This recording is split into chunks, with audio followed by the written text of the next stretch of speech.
What's up guys, Diplex here again. Welcome back to Men of War Assault Squad 2 and Rise of Nationality mod. We're back on the map that I prepared in the previous Men of War video I uploaded. I think it was about a week ago today, so sorry for the delay. I've been busy with a few other things. I've got some exciting news coming up, but I've done some tweaking to the battle we set up in the previous video, so be sure to check it out in case you haven't. There's going to be a link to it down below in the description box. If you haven't seen it, all these things that I'm about to show you could be a tiny bit irrelevant, but for those of you who did see the setup video, I have added vehicles and artillery to both sides. I've also reduced the Russian numbers to about half to make sense. Of course, the Russians have better weaponry, they've got better training, and the Talibans have little to no training. They've got worse weapons. They've even got a lot of bolt action rifles. They have zero optics at all, and that's going to affect their combat ability. So I think a 20 v10 per wave makes sense. The Talibans will be receiving a Dushka Teki, which is a pickup truck with a 50 caliber Russian machine gun, very common in these parts, and a old 1938 howitzer, probably left behind here sometime during some war. And the Russians have two mortars, two 2B14 mortars, which are pretty standard, as well as, of course, a BTR-80 to kind of make up for the reduced numbers per wave. You never know how the Talibans are going to do, despite the fact that they have worse weapons and training. The game is an ever-changing dynamic experience, so I have no idea how this is going to go, but I think I've tweaked it to be the most even as possible. I think this is going to be a really good fight. As well, you can tell that I have changed the ground textures. It's not as beige, it's a little sandier, it's a little more moist. I've done a few changes to the inside of the fort as well to make it look better, and I think this is going to be a good fight. So I guess this is kind of like a modern Russian invasion of Afghanistan or somewhere in that area. This could even be Taliban's somewhere in southeastern Russia, in like central Russia, maybe above India, like far up above India, near like Kazakhstan and Uzbek, whatever. I'm not great with that kind of, there's some really massive countries there that I've really got no idea about what they do or what they are. So no offense to any Uzbeki or Kazakhstani viewers. I just don't really know too much about your country, and I completely respect you not knowing a lot about mine. So that's settled. But anyway, guys, without further ado, let's get this battle started. I've been excited to roll this one out, but I've uploaded some variety gameplay during the week, and I've got more coming up. We're going to see a larger variety on the channel. In fact, we're even going to see the return of virtual reality. And one thing I forgot to mention is that I've also changed the waypoints. In the previous video, they had a gathering waypoint just by their spawn, like where they enter the map, and then the 3 points per side are divided into the 3 different breaches, which kind of makes sense. This time around, I've spread them further out. So as soon as they hit that little gathering point, they go to the flanks of the map, and then they move in for the breach. That is to kind of, get a larger combat width going. One more thing that I forgot to mention is that the Russians have a sniper team of 2 spawning per wave as well. So, yeah, I think the 12 v20 is a good mix. Keep in mind the Talibans have some really nasty close quarter weapons like the PPSH. So that's a large. It's not the 71 round magazine. Oh, this is interesting. There's only one Russian this time around going for the center. It's random every time. You never know how many troops are going to go for what part. But there are a lot of Talibans, and this is about to turn pretty nasty for this guy, I think. We're going to see who sees who first. Oh. Oh. Oh. Oh. Oh. Oh. Men of War AI just doing their thing. Oh, look at that sniper. He brought him down with that SVD. That's nice. So far, I think the Talibans have lost 2 for 1 Russian, so looks like a pretty even start. We have the sniper moving up for the center. Oh, we got some Russians moving up on the left side of the fort here. And Talibans are right now securing the center. Oh, we got some hand grenades being thrown as well. Oh, he's in a world of hurt here, taking a lot of fire. It's not as accurate as the Russians. Oh, look at that one tap. Brought that Taliban down behind the rocks up there. That just shows you the training difference here. And the Russians are also going to be using more semi-automatic fire. You see them tap firing. Oh, that's good. That's real good. These guys are... Oh, that's a PKM machine gun, though, and that's not going to require all too much training to to deploy bipods and put a whole burst of rounds at an enemy. But so far, I'd say this is pretty even. We have more rounds or more reinforcements moving in from both sides.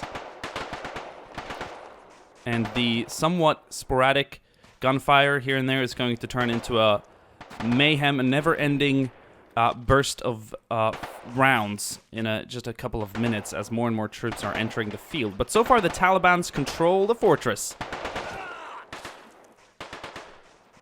Got some... Oh, that's a very iconic sound. We got a PKM down here on the Taliban left flank. And we got more troops moving in here. So this is really nice that we have this spread out combat with fighting kind of going on all over the map instead of just here in the center. But of course, a lot of it's going to go down here in the center soon. We got more Russians moving in right now.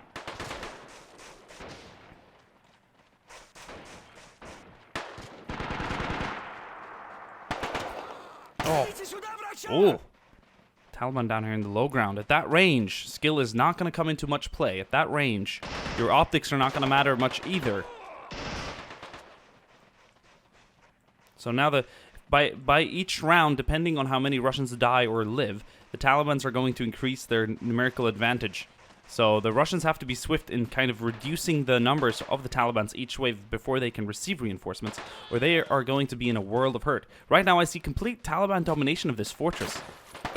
But the Russians are staying a little bit more safe here. They're staying a little bit more cautious. Nice duel there between two AKs.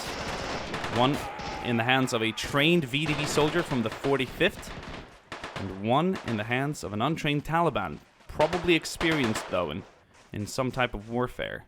One of a much more modern variant, probably maybe even a 101, 103, 105. I'm not sure. They're all very different. You know, some use NATO rounds, NATO standard 5.56. One's a 7.62 and one's a classic 5.45. Thank you, Tarkov, for learning this. Or for teaching me this, rather. Oh, that PPSH, though, is going to suppress that Russian soldier. It's going to force him back. Right now, this fort is in a pretty big contestation, one could say. Oh, that's an eye for an eye. I think both fired at each other exactly at the same time and killed each other. It's a very rare occurrence to see troops kill each other. Oh, we got a... Is that a PKP? No, what do you call that? It's like the more modern... It's a Peshnik, right? Yeah, it's a Peshnik. It's like a more modern PKM. Oh! Oh! We're seeing some pretty nasty encounters here. People being shot in the back, shot at crawling, bullets landing everywhere. Oh! Some supporting fire from the outside of the fort is going to knock that Taliban out. More grenades are being thrown. So far, no artillery has made it to the field. But we're going to see those mortars and that field howitzer move in pretty soon. I gave the Taliban, when I was doing some testing, rocket artillery first, and it ended up killing more Taliban than it did with Russians, because the map is designed... It's very tilted, and if you're firing rockets uphill, you're going to hit like the side of the hill instead of just the top like this. So that's why I went with a more arcing weapon. Those rockets are pretty direct fire. They don't arc too much. But yeah, okay, we got more Russians moving up for the center. I want to try and keep an eye on this part right here. Oh, that's so accurate. You can really tell the difference in training here. At close range and with some type of the weaponry the Taliban have, you don't really see that much of a difference. But at range, the Russians are just infinitely more accurate and way more, way more confident with their shots. They don't have to spray as much. Well, that's a bolt-action rifle there. A couple actually showing right now. Okay, the Russians are now forcing. I'm not seeing them move this many troops up at once, so they might actually try and push out with some actual numbers. I think the artillery has just reached the field. The two Russian mortars have been deployed, and they're firing from the trench back there. You can see the smoke from the rounds. That's pretty awesome. Oh, you can hear them dropping as well. So that's going to be shelling the field. The Taliban artillery is being brought up as well. This is going to be awesome. More reinforcements coming in too. Let's see if they actually... Oh, those mortars do have some range. I think it might take a while for this piece to kind of calibrate. They do need a target, so... but they're definitely capable.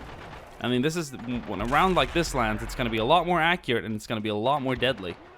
There we go. They got a target, so we're going to try and trace it. Ooh. I know we're missing some action out there, but don't worry. There's plenty more to be seen. I want you to see kind of everything that's going on. And it's nice to enjoy battle from afar sometimes and just hear the sounds, see the troop movement, all that jazz. There's even rounds landing down here. I think the Russians have conquered the fort now. Oh, there we go. That's that round elf. Let's see where it lands. We're going to back off and see if we can get a pretty good here, or a good hit here.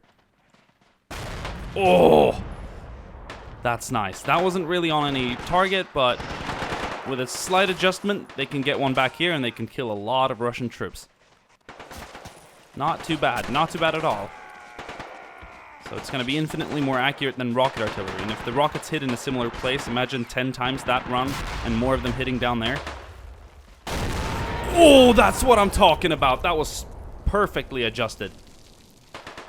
So with the rockets, if one hit there and 10 more are fired, and you know they're going to land all over this place, and there's going to be a lot of Talibans in this approach. That killed a lot of Russians. So this fort is still in conquest or contest. We have some contestation, I think. We have some down here. But as soon as they kind of move up to the wall, there's a lot of Taliban firepower out there. Oh, second round out. Oh, that's nice. You saw an M16 fly by the screen, so yeah, the Talibans do have a variety of weaponry.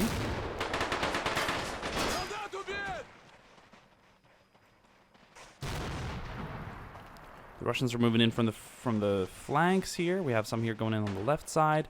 The right side is a tiny bit more quiet. We're not seeing a lot of movement out here. The Talibans are mostly going for the center as well. And that's an overwhelming amount of firepower. Jeez. Oh, we might see them start rushing in now.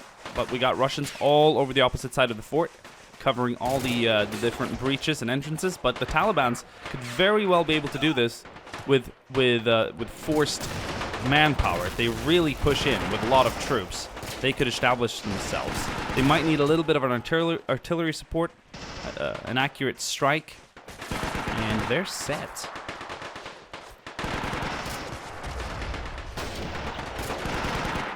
Oh, that's a good hit. That's gonna shake things up heavily.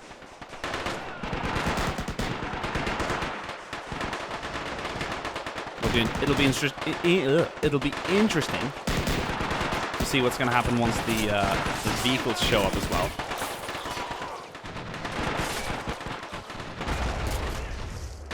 Incoming. Oh.